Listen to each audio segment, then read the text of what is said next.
too. Yeah, and I think people, if they really self-examine, they already know that. They already know that when I feel scared or stressed or anxious, things happen in my body. You know, my gut starts to change, or you have an urge to go to the toilet, or you get a headache or whatever, right? So, and we know it's well-established scientific fact that stress, psychological stressors will elevate cortisol and all kinds of knock-on consequences in our body. So the fact that our thoughts change our biology, I think it's not, although it's quite obvious, I just don't think people realize that have positive thoughts that will influence your biology, have negative thoughts. What's interesting, and that will also influence your biology. Absolutely. And I've heard you say, Bruce, in an interview I've heard you in the past, I think you said 60% of these unconscious programs are disempowering and are limiting beliefs that we've acquired from other people. 60%. Yes, that's a massive number. And then recognize, but that 60% is coming from the subconscious. So the individual playing that subconscious is the one that they're not even aware they're playing this subconscious. So their life seems to be out of control. Oh, I want to be happy. I want to have a great job. I want to have a great romance. I said, that's conscious wishes and desires. Conscious wishes and desires, subconscious habit. Okay? So how do we change it? Oh, that's the first question. I always remember very, very much how I was so excited by the mechanism, the biology, and how the chemistry was adjusting, the genetics and all this. And I would love to tell people. And I remember every time I finished a lecture, the first question was, how do you change it? And it was like, at that time, I didn't have any idea how to change it. I just recognized how it worked. And it was so frustrating. But now, I've really, over the years in my study, now I really understand how you change it. And the idea is, well, how do you change a program? That was the issue. Not how you change the conscious mind, how do you change the subconscious mind? Because it doesn't learn. Conscious mind learns by just whatever you read the book, I learned it, okay? Subconscious mind doesn't learn that way. I say, how does it learn? I say, well, in the first 7 years, that's when I said the programming went in. The brain wasn't functioning at the higher level of consciousness. It was actually a little lower. That was called theta, the vibration, the imagination, and all that. That's hypnosis, okay?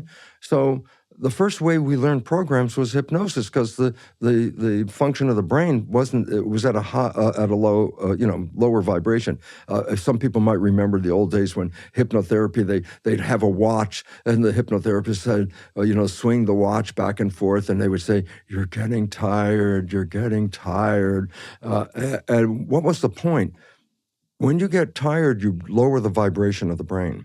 And the moment you fall asleep, actually, consciously, the next level of activity of the brain is theta before it goes down to the lowest vibration, delta, sleep. So every night when you go to bed, there's a period just after you close your eyes and you're essentially disconnected for a moment, your brain is operating in theta.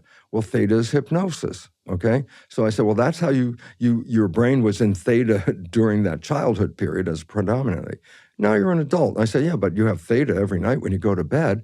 So I said, what can you do? And this is the old story. You've heard people do it. You put a pair of earphones on at night. You play a program that you want to be true in your life. And while you're awake, you might hear the program. But it's the moment you fall asleep, the conscious mind shut off, but the subconscious mind is now in record, theta.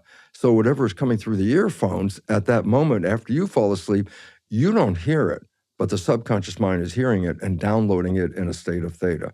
So the first way of changing a belief system is to get into theta. And this is called self-hypnosis.